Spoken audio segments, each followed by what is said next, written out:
President Biden is expected to face a tough holiday season as American citizens are set to celebrate after COVID-19 panic disrupted celebrations. But according to the latest data, many consumers are still not feeling confident about the state of the US economy. The ingredients for a traditional Thanksgiving meal had been estimated to cost shoppers 13.5% more this year than last year, although the White House says Biden is focused on tackling inflation and high prices. Other potential product shortages and price hikes could be seen as early as next year, as concerns over a potential rail strike have resurfaced. This comes after the largest rail union recently announced that its rank-and-file members rejected a tentative agreement. The National Energy Assistance Directors Association also says that home heating costs are on the rise. This year it's up 18% nationwide, on top of last year's 17% spike. Several factors are driving hikes in home heating prices. The war in Ukraine, OPEC plus cuts, a surge in energy exports, lower energy inventories, and high demand for natural gas in the US electric power sector. In November, the Biden administration announced the distribution of $4.5 billion in federal assistance to help lower many heating bills this coming winter.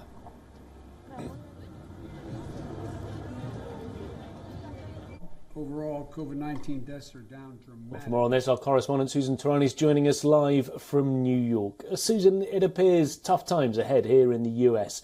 What more can we expect over the coming months, do you think? Yeah, Nick, you know, when you were talking about all of these issues that we're facing, I really don't think we should underestimate that potential rail strike that you were mentioning. I mean, that could really put a hamper and a damp on not only supply chain issues, but also the president's agenda in many ways. And it could cost up to $2 billion a day for the United States. The parties involved for those negotiations prefer that the president and the government don't get involved so these unions can ultimately reach a lucrative deal amongst themselves. But it's ultimately yet to be seen whether or not, you know, the government, Congress, or even Joe Biden himself would want to get involved to sort of avert that kind of crisis or not.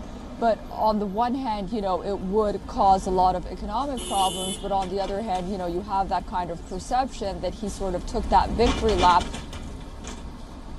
before to avert this crisis, the rail strike crisis. And then, you know, here we are again as well.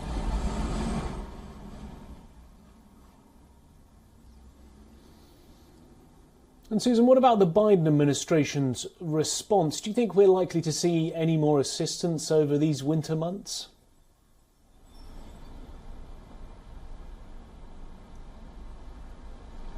So, you know, we're moving into a Congress that's going to be controlled by the Republicans. The Senate, it's going to be controlled by the Democrats, you know, a divided government, which is healthy on the one hand, but, you know, with the Congress really being in control of the Republicans, even by a small margin, they were extremely weary of government spending on the part of the Biden administration.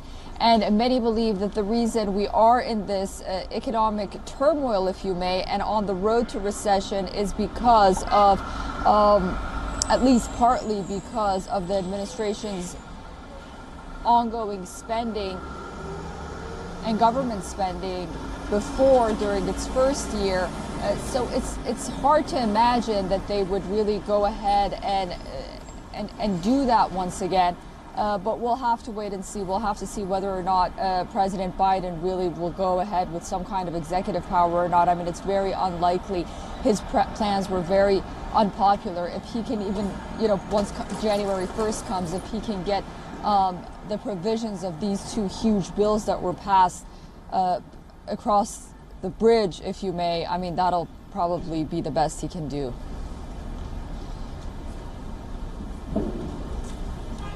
And Susan, we're now heading into this lame duck period in the next few months, next few weeks of this year ahead of the new Congress starting at the beginning of January. As you mentioned, we will have a divided Congress As of the beginning of January, the Democrats still control both houses, at least for the next 4 weeks or so.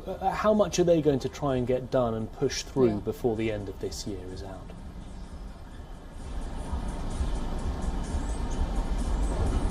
Yeah, come January 1st, I guess President Biden has said that he's going to try to legislatively, work with the Republicans with his quote-unquote Inflation Reduction Act. But the remaining of the Biden administration's agenda, really what they had planned, is going to be in jeopardy.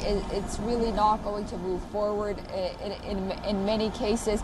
And I think that this midterm election was a referendum on that. I think they got so hyper-focused and, if, for lack of a better word, excited during the first part of the Biden administration and spent so carelessly that they're in this position right now where they really don't have that much of a leeway, and not only with the Republicans to come up with an agenda, but also the Democrats within their own party.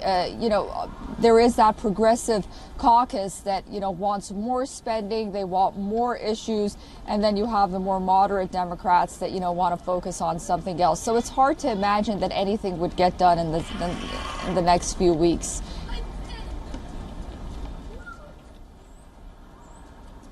Susan, thank you very much. That was Susan Tarani joining us live from New York.